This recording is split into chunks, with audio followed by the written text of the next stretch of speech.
Ever get that, like, phantom wrist cramp when you're setting up a quote in Oracle CPQ? I know what you mean. It's like picking all the products, configuring every detail, hoping you didn't miss some discount tier or a volume price break.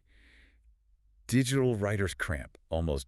Yeah, it's definitely a pain point, especially with those super complex products or when you're doing the same configurations over and over. Totally. And that is where our friend, Oracle CPQ Favorites, steps in for the save. It's like this little secret weapon tucked away in your CPQ. Working smarter, not harder, right? Exactly.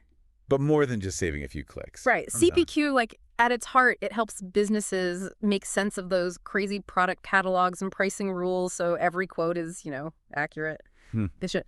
And favorites just take that efficiency up a notch. Okay, so walk me through it. What are favorites? How do they actually work? So picture this. You've got your go-to configurations, those product bundles you use constantly, maybe even specific parts, all the options pre-selected. Favorites let you save all that as a template. It's a shortcut for your brain, for those configurations you use all the time, ready to just drop into any quote. So instead of manually adding that volume discount every time, for a customer who's like ordering 100 units, I could have a favorite that has that logic built in. Exactly, and it's not just for individual products. You can save bundles, complex configurations, whatever you need. Got it. So that keeps everything consistent too. Consistency is key, especially if you want every customer to have that, really smooth professional experience. Okay, but we're talking pre-saved setups here. What happens when things change? Products get updated, prices adjust, new rules pop up. How do favorites keep up with that? That's where it gets really interesting. It all comes back to those bills of materials, the bums. Okay, before we get too in the weeds, can you give us a bum refresher just in case? Think of your BOM as your product's DNA. It's a list of every single part, every component that goes into building that final product. And when that DNA changes, like say a component gets swapped or there's a new material, those changes show up in the BOM. Makes sense. Yeah.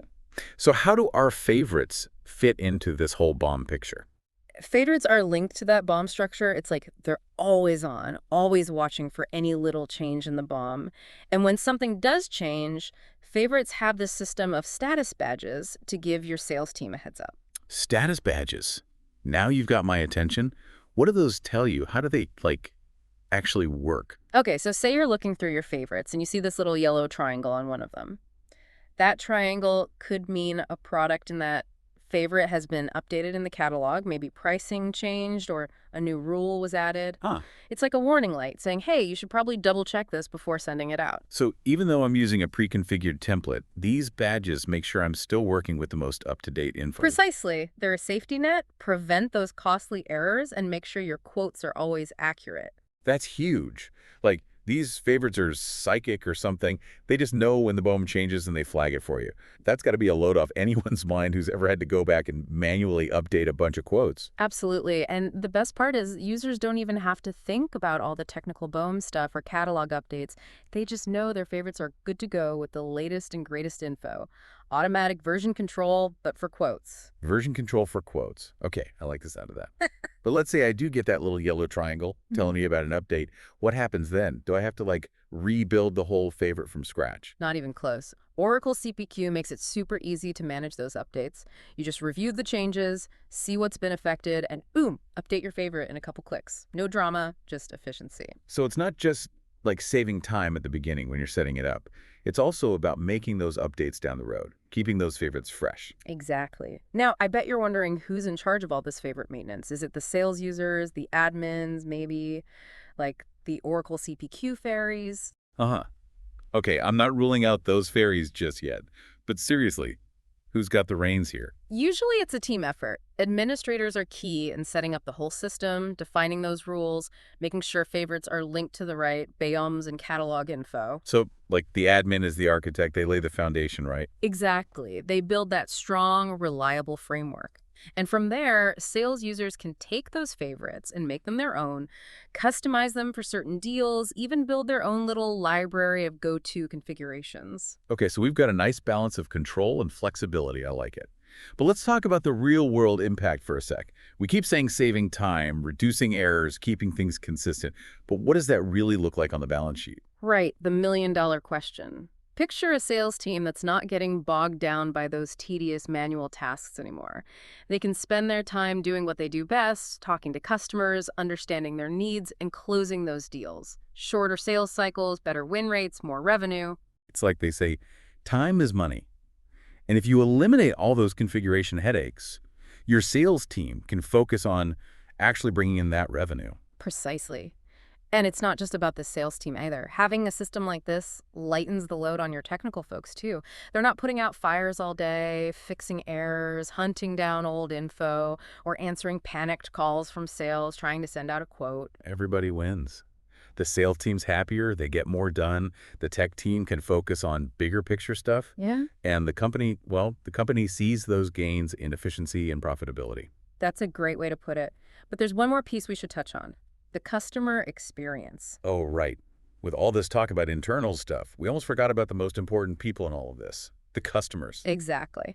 When your sales team can get those accurate, professional-looking quotes out the door quickly, it makes a huge difference in how the customer sees your business. Shows that you're competent, reliable, that you value their time. That builds trust. And these days, that customer experience can make or break a deal. No one's got time for slow quotes or mistakes. People want things to be smooth and easy, and Favorites help you deliver on that. 100%. It's about going above and beyond, making a great impression right from the get-go. So we've talked about what's in it for sales teams, technical teams, even the customer. Is there anyone else who benefits from this magical world of Oracle CPQ Favorites? Well, there's one more group that deserves a shout-out: the administrators. Ah, right. Our CPQ architects, what about them? For administrators, favorites are a game changer for governance and control. Having this system for managing configurations means they can keep things consistent across the board, enforce those best practices, even track how everything's being used to see if there are places they can improve. It's like having a bird's eye view of the whole quoting process. They see what's working, what's not, and can tweak things to maximize efficiency and accuracy. Exactly. That kind of insight is super valuable for making sure the CPQ system is always evolving with the needs of the business. Okay, so we've covered a lot of ground, from how these Oracle CPQ Favorites work to their impact on everything from sales numbers to customer happiness, even a little love for those admins out there. It really goes to show how a well-thought-out feature can have this ripple effect, impacting the whole organization. For sure. But for anyone listening who's like new to this whole CPQ world or maybe hasn't really explored favorites yet, it can still seem a little intimidating, right? Where do you even begin? Yeah, I get it. Sometimes the best approach with something new is just to dive in, experiment a bit. Start with a few simple favorites based on your most common things, see how they work. Then as you get comfortable, you can try those more complex scenarios. Like learning a new recipe, start with a basic version, then you can add your own flair to it, right? Exactly. And don't be afraid to phone a friend. Talk to your colleagues, see what's been working for them, share some tips and tricks. It's very likely someone there has already become a favorite master. They'd probably be happy to share some wisdom. There's that community aspect. Again, I love it. CPQ doesn't have to be a solo mission. Nope. And the whole Oracle CPQ community is huge, super supportive too. There are forums, user groups, tons of stuff online. Don't hesitate to tap into that and get guidance from the pros. It's like having a whole CPQ cheering section. Yeah, that's a good way to put it. All right, so as we wrap up this deep dive into the world of Oracle CPQ Favorites, any final thoughts? Something for our listeners to chew on as they head off on their own CPQ adventures. I'd say embrace that continuous learning mindset. CPQ is constantly evolving. There's always new stuff to learn, new ways to improve. Stay curious. Keep that explorer spirit. See how you can leverage tech to really optimize those sales processes and keep your customers happy. I love that. And hey, maybe we'll have you back sometime to explore some other corners of the CPQ universe with us. I'm always up for it. Perfect. Until then, happy quoting, everyone.